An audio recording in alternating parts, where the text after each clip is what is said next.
Hey, ja, wir haben uns gewagt, miteinander an die wohl ungewöhnlichste Liebesgeschichte der Bibel. Eine Geschichte, die wir im Alten Testament, im Buch von Hosea, uns überliefert ist. Und ich möchte euch mega empfehlen, falls ihr das noch nicht schon gemacht habt, die 12 Seiten sind das in der Bibel, oder mindestens in meiner Bibel. Einfach mal selber zu lesen, rein einzutauchen, mal über die Texte ein bisschen nach. Zu studieren, auch wenn es nicht unbedingt die einfachste Kost ist. Wie bei einer Fernsehserie, oder? Wenn es so um eine Liebesgeschichte geht, kommt am Anfang von einer neuen Folge so ein «Was bisher geschah». Darum auch heute schauen wir ganz schnell an, was bis jetzt passiert ist, damit wir alle ungefähr vom Gleichen reden. Die wohl ungewöhnlichste Liebesgeschichte hat damit angefangen, dass Gott dem Hosea den Auftrag gegeben hat, eine Frau namens Gomer. Eine untreue Frau, in dem Text heißt es sogar, sie wird als Hure bezeichnet, sie zu heiraten und mit ihrem Kind zu haben. Nur, um dann später von ihr verlassen zu werden, wo sie sich wieder anderen zuwendet und sie dann wieder zurückzukaufen und wieder zurückholen. Und ich habe schon so gedacht, hey, früher noch, ich weiß nicht, ob es euch auch so gegangen ist, ich habe mir immer gewünscht, es wäre schon cool, wenn Gott mir aufzeigen würde, wer ich heiraten müsste. Oder wenn er so ganz klar würde sagen, hey, das ist sie. Und so nach dieser Geschichte habe ich so gedacht, ja, vielleicht auch lieber nicht. Gell? Genau. Die Geschichte ist ein Drama, oder, wo sich abspielt und es symbolisiert die Beziehung von Gott zu seinem Volk. Gott, der mit seinem Volk Israel einen Bund eingegangen ist, einen exklusiven Bund, wo man wirklich mit einer Ehe vergleichen, so wie die zwischen dem Hosea und der Gomer. Und das Volk, wo Gott immer wieder untreu geworden ist, wo sich auf andere Götter, Liebhaber eingeladen hat und die angebetet hat, wo Hilfe bei anderen Herrschern. Lustigerweise ist das in der damaligen Zeit sind Könige von den anderen Ländern oft auch als Götter dort betrachtet worden. Also kann man auch so sagen, fast ist es eine Art ein Götzendienst. Sie haben Hilfe bei anderen Herrschern gesucht und sie haben Gott wirklich links liegen lassen. Und wir sehen in dieser Geschichte, wie Gott sein Volk trotz allem liebt, wie er um sie kämpft und wie er gerade speziell beim Hosea auch nicht davor zurückscheucht, seine Gefühle, sein Herz, sein Leiden, sein Herzschmerz auszudrücken und an den Finger auf die Punkte legen, die schwierig sind, die falsch gelaufen sind. Der Elias hat uns letzten Sonntag das auf eine gute Art und Weise aufgezeigt, was denn so die verschiedenen Arten von Untreue sind, die bei Gott so einen Herzschmerz ausgelöst hat. Und wir sehen, wie er über das eine Art reklamiert hat. Und heute dreht es sich noch ein bisschen mehr um die Konsequenzen, was denn das effektiv auch bewirkt. Das ganze Buch Hosea, oder, nicht nur die Geschichte, das sind übrigens einfach die ersten 3 Kapitel vom Hosea, sondern auch der Rest von dem Buch ist sehr bildhaft und mega drastisch beschrieben. Gott hat anscheinend sehr deutlich werden mit seinem Volk, das sehen wir auch im Hosea 6,5. Sagt er, darum habe ich euch meine Propheten geschickt, damit sie euch den Kopf zurechtsetzen. Darum habe ich euch mit harten Worten geschlagen, damit sich mein Recht endlich durchsetzt, so wie das Licht nach der Nacht. Also er sagt, hey, ich bin bewusst deutlich geworden mit euch, damit endlich die Sache gut kommt, damit endlich sich das Gute kann durchsetzen und das Dunkle muss weichen. Ich glaube, heute würde man den Hosea eine Art als Poetry Slam Artist bezeichnen. Er war ein Wortkünstler, er hat viele verschiedene kreative Bilder oder Bezeichnungen für Gott gebraucht. Da haben wir eben Ehemann, einen Arzt, Hirt, Vogelfänger, Leu, Leopard, eine Bärin, ein Tau, ein fruchtbarer Baum und dann noch so grusige Sachen wie Eiter und Fühlnis. Das sind alles Bezeichnungen, die der Hosea da braucht. Und auch für das Volk Israel hat er eine Vielzahl von Bildern und da sind wenig schmeichelhafte dabei. Da geht es darum, dass er sie als Räuber, als Mörder und Ehebrecher darstellt und ihnen in der grusigsten Farbe die Konsequenzen von ihrem Handeln und ihrer drohenden Vernichtung ausmalen. Und trotzdem, auch wenn es ganz viele so krasse Bilder hat, sind immer wieder auch liebende und um sie werbende Klänge drunter. Es schwingt ein Ton von tiefem Mitgefühl immer wieder mit. Was sehen wir in diesen krassen Ausdrücken, in diesen Bildern, die die Bibel hier braucht? Was wir sehen, ist ein Gott, der um sein Volk kämpft. So wie ein Ehemann um die Liebe von seiner Frau kämpft, der nicht laut lässt. Ein Gott, der es nicht kalt lässt, wenn sein Volk ihm untreu wird und sich anderen Göttern zuwendet. Wir sehen, dass es ihm von Herzen wehtut. Nicht nur wegen dem Schmerz von der Zurückweisung, sondern eben auch, weil er weiß, was aus dem alles wird entstehen, was das alles schlussendlich für Konsequenzen hat. Und viele von diesen prophetischen Wörtern, so absolut sie manchmal auch tönen, denn es heisst, ich werde dafür sorgen oder und so weiter. Sie sind Weckrufe. Sie sind Warnrufe von einem Gott, der seinem Volk zuruft, hey, passet auf! Wenn ihr so weitermacht, dann kommt es zu einer Katastrophe. Wenn ihr nicht umkehrt, dann kommt es schlimm raus. Ihr lauft in euer eigenes Verderben. Und wie gesagt, die Propheten, die haben das oft sehr bildlich und sehr deutlich gemacht.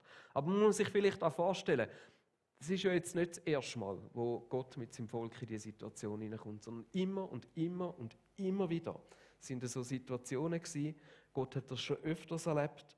Und beim Hosea ist so quasi der letzte Zwick an der Geißel, bevor das Nordreich Israel untergegangen ist. Die Situation ist so gewesen, die historisch, dass das Reich nach dem David und dem Salomo schlussendlich in zwei Teile zerfallen ist, in ein Nordreich, wo man Israel oder im Hosea wird es manchmal auch Ephraim genannt, und in ein Südreich Juda. Und mit dem Nordreich ist es relativ schnell bergab gegangen. Sie haben abscheuliche Götzendienste aufgenommen in ihr Leben. Da reden wir von Prostitution, da reden wir von Kinderopfern und so weiter. Es hat Machtkämpfe gegeben. Sie hatten viele schlechte Könige gehabt. Einige davon sind schon nach wenigen Monaten wieder ermordet worden von einem Nebenbuhler, der sich dann an ihre Stelle gesetzt hat. Und es hat eigentlich keinen gegeben, der wirklich sich nach Gott gerichtet hat. Es war Korruption herum. Dazu ist die politische Lage gekommen, die gefährlich war. Da hat es andere Mächte gehabt, die ihr Reich ausdehnen wollten. Und das Nordreich Israel ist dort mitten drin und ist kurz vor der Katastrophe gestanden. Und in das hinein redet dann Gott durch den Hosea. Und wir schauen eine von diesen Warnreden heute miteinander ein bisschen genauer anschauen. Und die steht im Hosea 5, Verse 1 bis 7. Und wir lesen das gerade mal miteinander. Hört zu, ihr Priester. Passt gut auf, ihr Führer Israels. Auch der König mit seinem Hofstaat soll herhören. Ihr habt die Aufgabe, das Recht zu wahren. Doch ihr seid wie eine tödliche Falle in Mizpah, wie ein Netz, mit dem man auf dem Berg Tabor Vögel fängt. Den Bund, den ich mit euch geschlossen habe, habt ihr verraten. Aber nun habt ihr eure Gottlosigkeit zu weit getrieben. Darum werde ich euch alle bestrafen. Denn ich kenne Ephraim gut.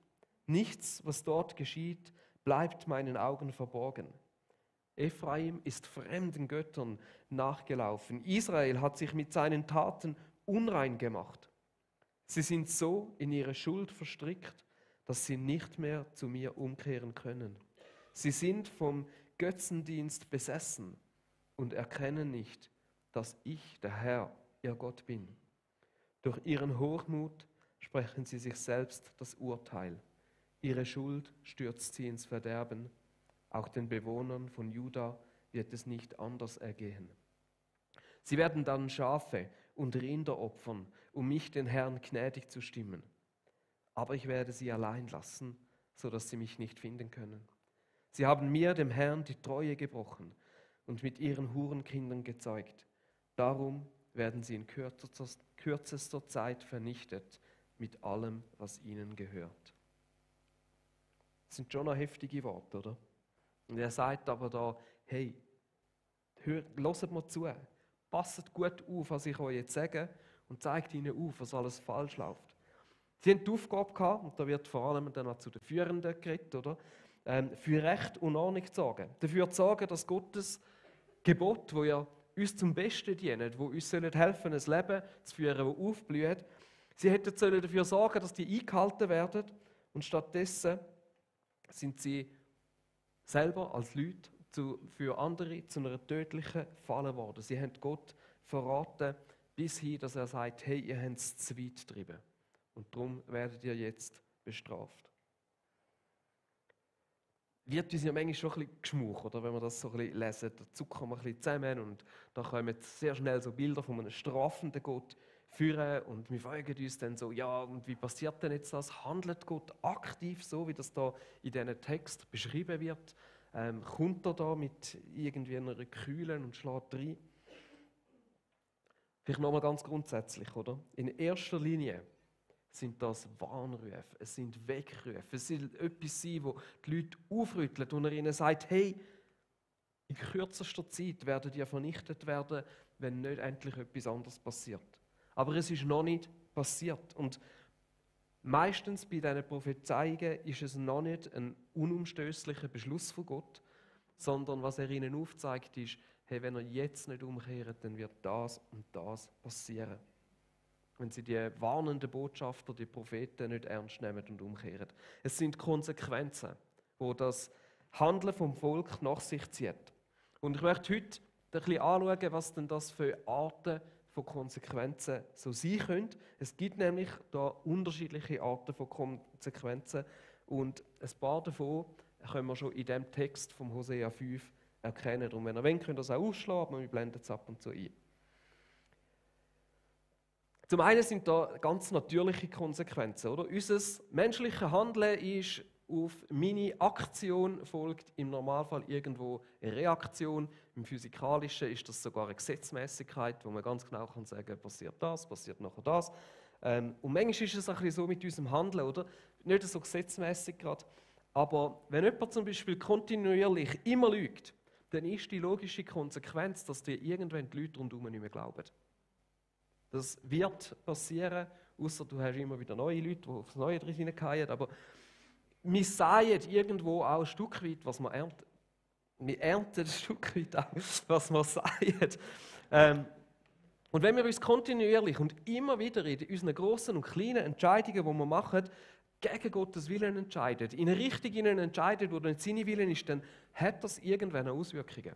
Auch ganz im Natürlichen, so logische, menschliche Konsequenzen. Die Bibel nennt es Sünde, wenn wir uns entgegen dem Willen von Gott entscheiden und so handeln.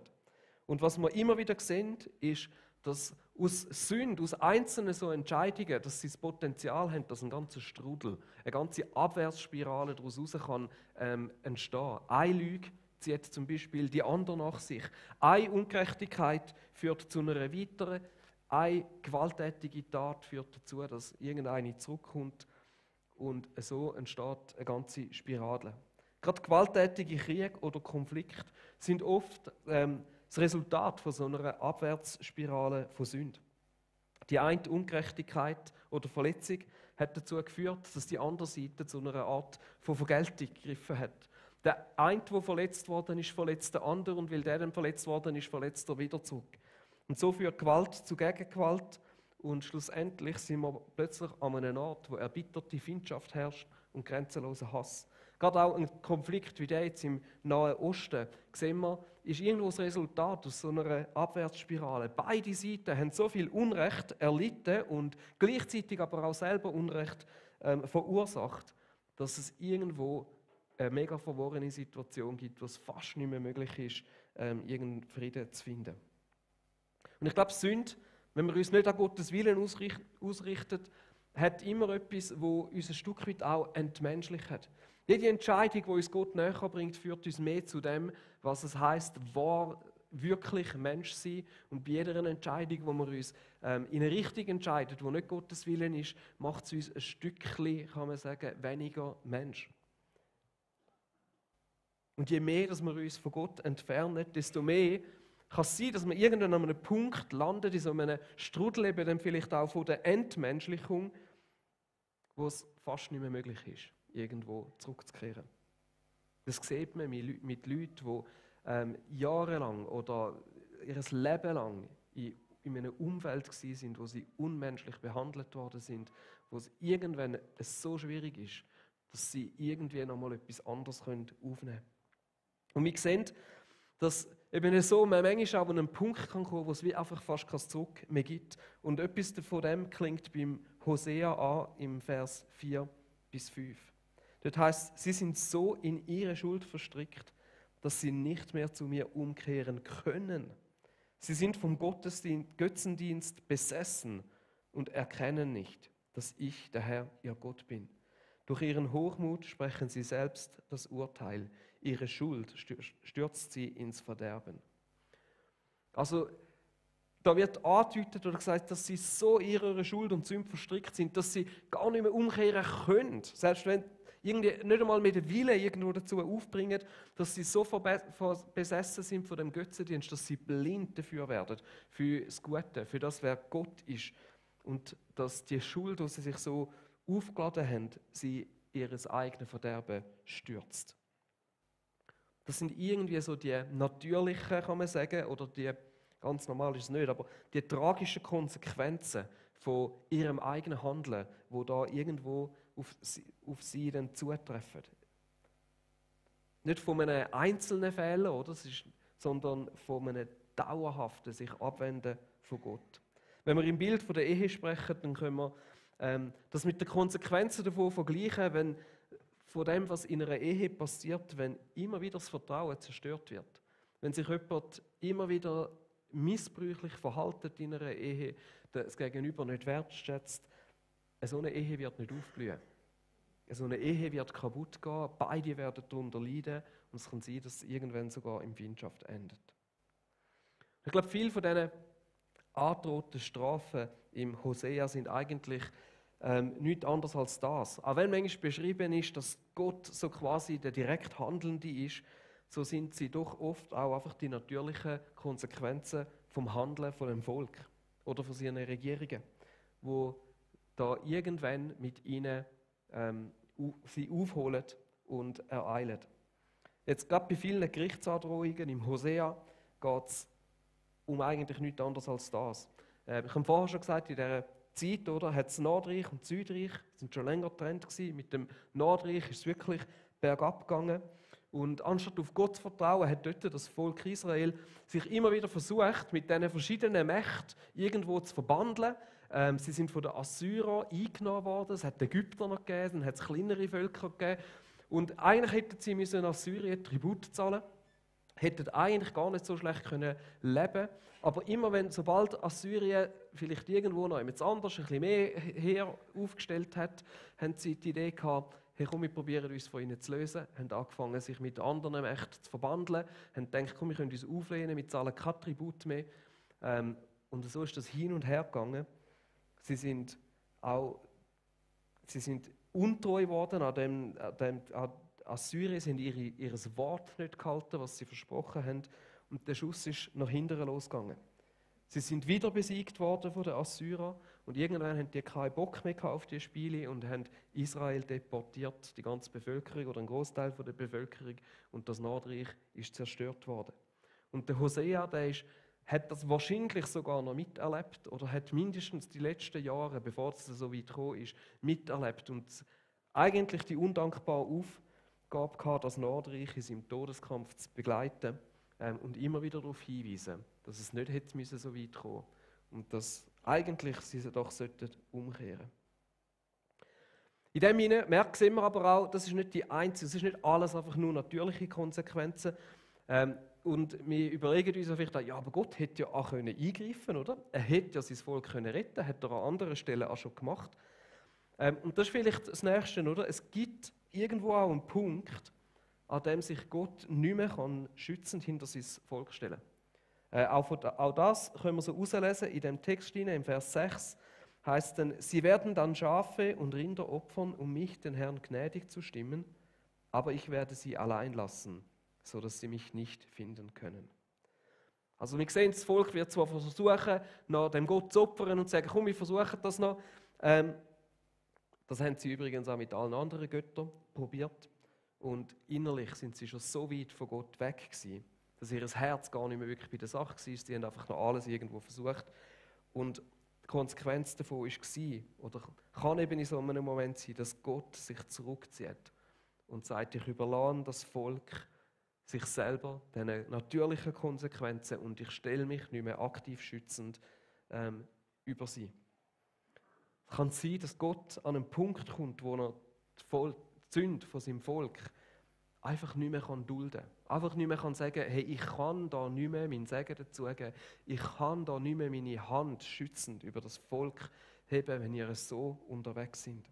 Wo Gott nicht mehr aktiv eingreift. Man könnte im Bild auch von der Ehe sagen, das Volk und Gott haben sich auseinandergelebt. Da ist keine Beziehung mehr herum, keine Nähe, keine Liebe.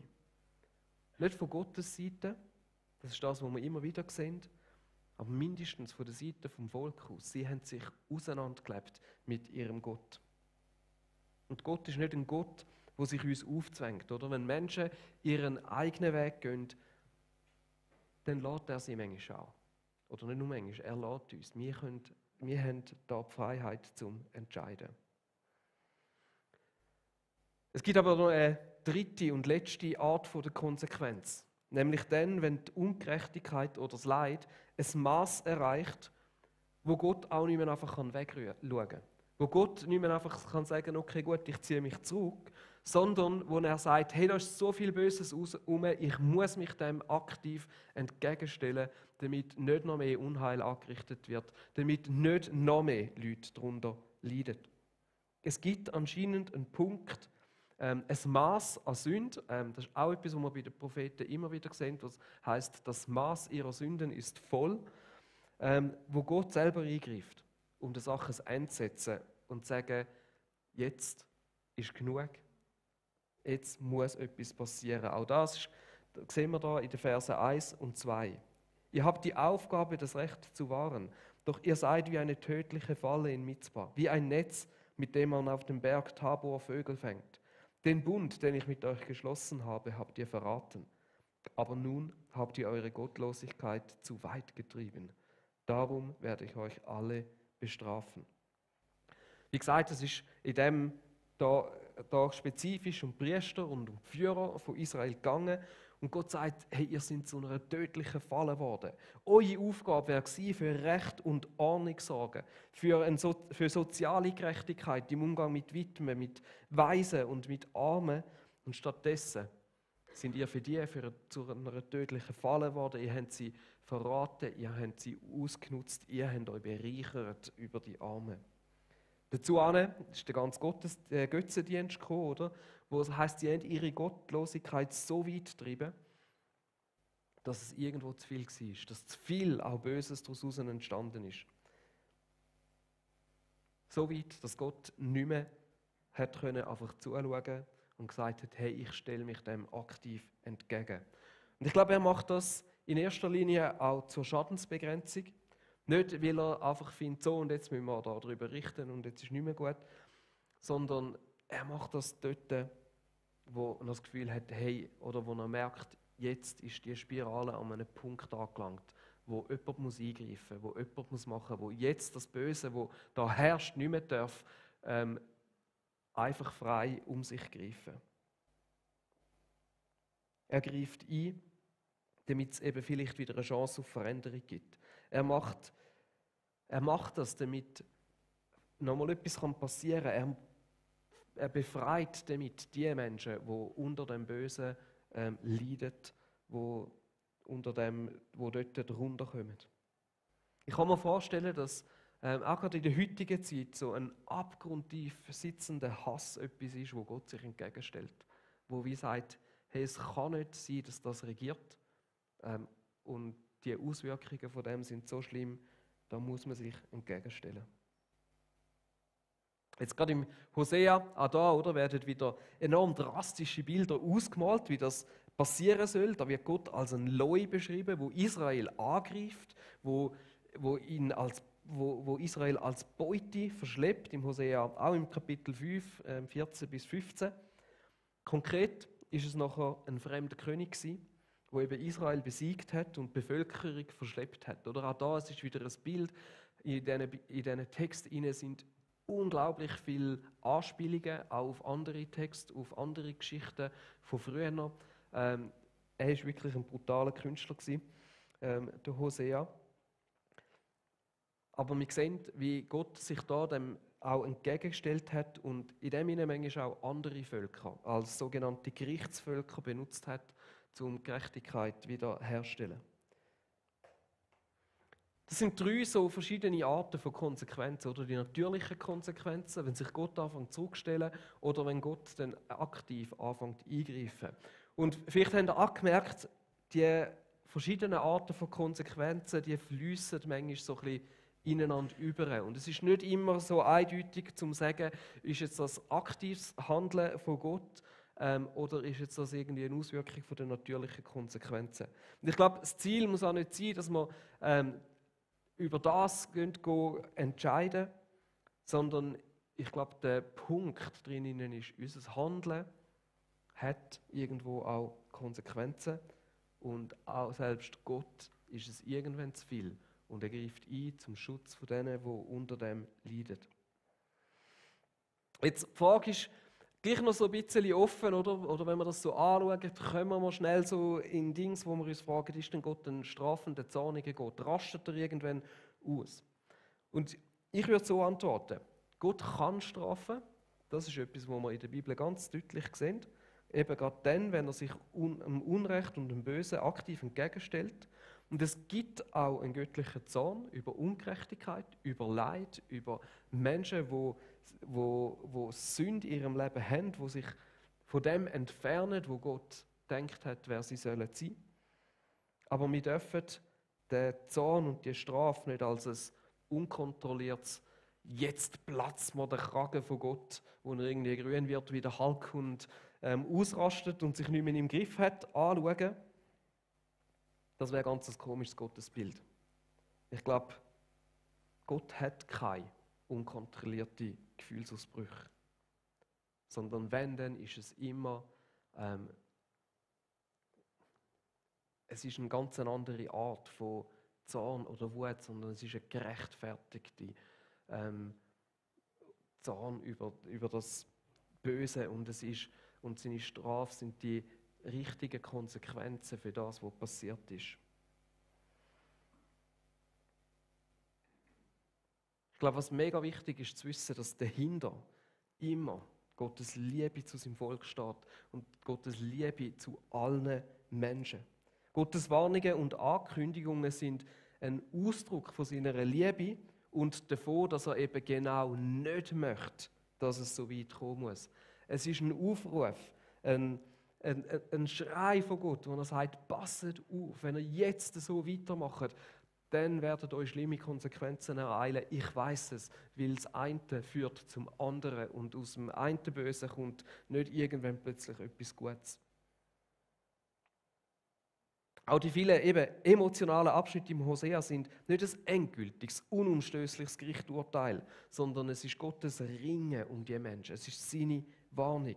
Und wir sehen die anderen Geschichten, wie Gott noch so gern bereit ist, die Konsequenzen auf die Seite zu tun, wenn Menschen wieder zu ihm umkehren. Jona ist so eine Geschichte, oder, wo der Jona mehr Mühe damit hat, dass die Leute umgekehrt sind und Gott gnädig war. Aber wir als Menschen, er hat uns die Freiheit gelassen, dass wir uns auch gegen ihn entscheiden können. Und unsere Entscheidungen haben Konsequenzen. Und Sünde hat schlussendlich immer irgendwo Konsequenzen. Aber was wichtig ist, die Konsequenzen, egal was sie sind, sie löschen Gottes Liebe nicht aus. Und das blutende Herz von Gott, gerade im Hosea, kommt immer wieder so klar zum Vorschein. Ich lese euch vor aus Kapitel 11, Verse 1 bis 4. Der Herr sagt, als Israel jung war, habe ich es ins Herz geschlossen. Mein Volk glich einer jungen Kuh, die gewohnt war, Getreide zu dreschen. Sie tat es gern. Also ich habe hier vor... Bin ich jetzt verrutscht?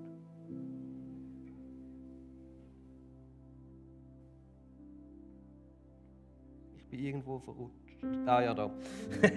Genau. Als Israel jung war, habe ich es ins Herz geschlossen und als meinen Sohn angenommen. Habe meinen Sohn aus Ägypten gerufen und zurück in die Freiheit geführt. Doch wenn ich dann nach meinem Volk rief, liefen die Israeliten mir bloß davon.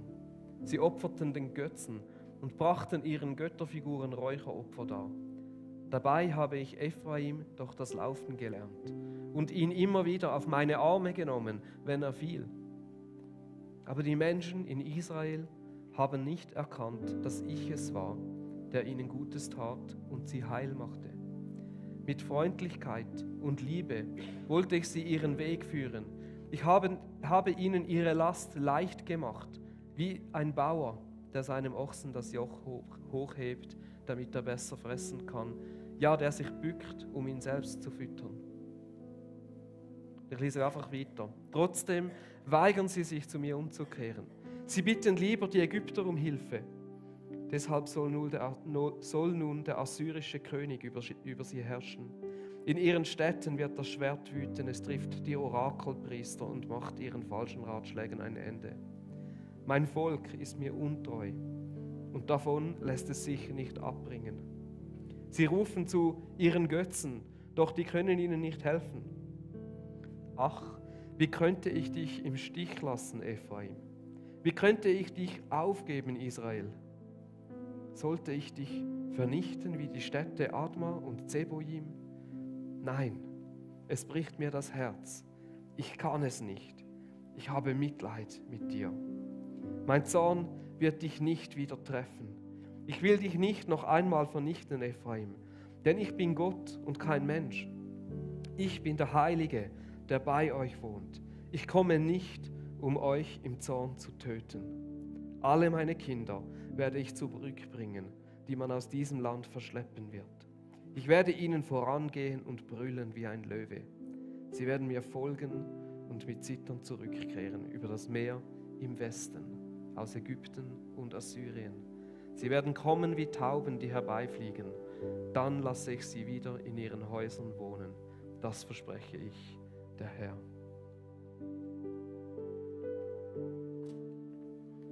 Ich glaube, es ist ein tiefer Blick in Gottes Herz, in seinen Schmerz über auch die Konsequenzen, die das Volk muss tragen, sein Mitleid und seine Liebe, die trotz allem nicht aufhört. Und dass er auch dann, wenn es Konsequenzen gibt, sich nie von seinem Volk abwendet. Die Liebe von Gott, die zieht sich wie ein roter Faden durch die Bibel. Genau gleich, aber leider auch der Schmerz und die schlimmen Konsequenzen, die es hat, wenn Menschen sich von Gott abwenden. Aber er gibt nicht auf. Und Gott hat im Alten Testament schon immer wieder angedeutet, dass es eines Tages einen Retter gibt. Sein Sohn, Jesus. Und ich möchte enden mit ein paar Gedankenanstößen für heute. Jesus ist für dich gestorben und er vergibt dir deine Sünden. Und trotzdem lässt Gott dir einen freien Willen und wir Menschen können uns nach wie vor entscheiden, unsere eigenen Wege zu gehen und unsere Sicherheiten noch etwas anderes zu suchen. Und ich lassen immer wieder zu, dass uns andere Sachen wichtiger werden als Gott. Ein Stück weit ist das nichts anderes als moderner Götzendienst. Und Gott lässt es auch heute zu, dass wir die Konsequenzen von unseren Entscheidungen spüren. Wenn ich mit meinem Verhalten und meinen Worten andere Menschen verletze, dann kann es sein, dass das Beziehung zu ihnen aufs Spiel setzt. Dass die Beziehung irgendwann zerbricht. Wenn ich Entscheidungen treffe, die immer wieder nicht gut sind, dann wird das Auswirkungen auf mein Leben haben. Und vielleicht auch auf andere Menschen. Meine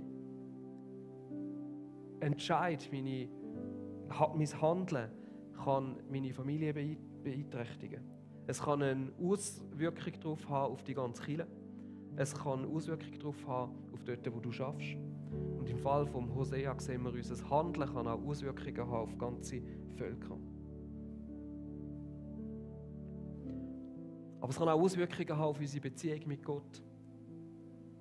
Wenn wir uns in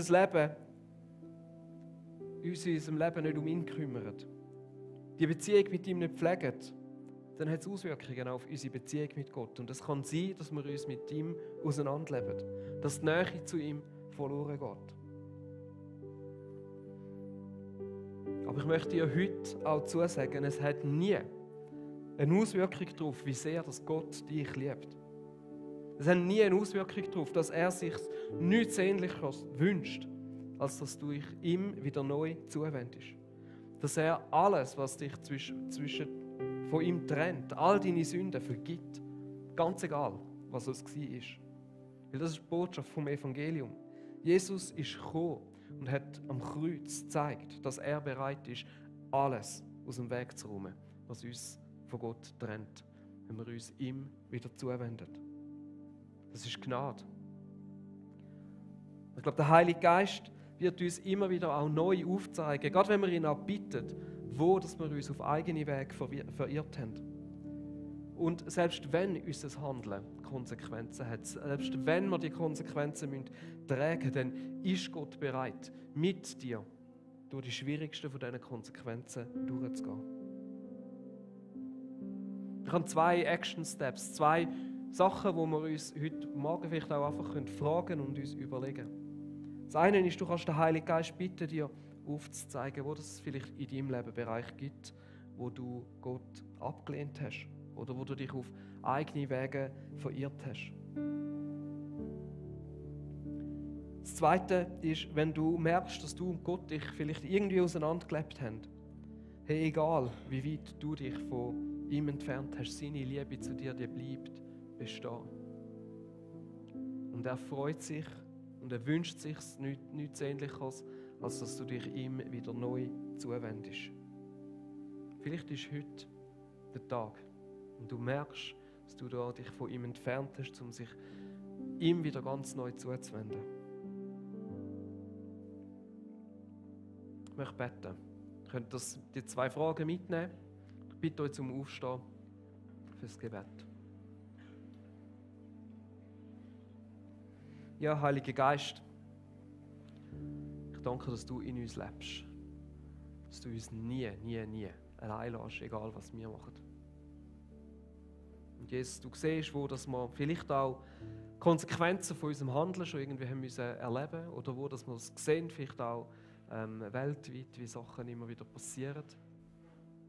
Aber ich danke dir, dass du uns so fest liebst und dass gerade das Buch vom Hosea uns das auf so eindrückliche Art und Weise zeigt, wie die Worte so in unser Herz hineingehen. Der Heilige Geist, ich bitte dich, dass du uns aufzeigst, wo dass wir vielleicht uns abgewendet haben und wo es Zeit ist, uns dir auch wieder zuzuwenden. Jesus, ich bitte gerade speziell für die Leute, die sich irgendwie mit dir auseinandergelebt haben, um den Mut zu haben, um wieder umzukehren, um den Schritt auf dich wieder zuzumachen und zu sagen, danke Gott, danke Jesus, dass du mit offenen Armen da bist und mich wieder annimmst. Ich darf zu dir kommen. Amen. Wir gehen jetzt in eine Worship-Zeit rein.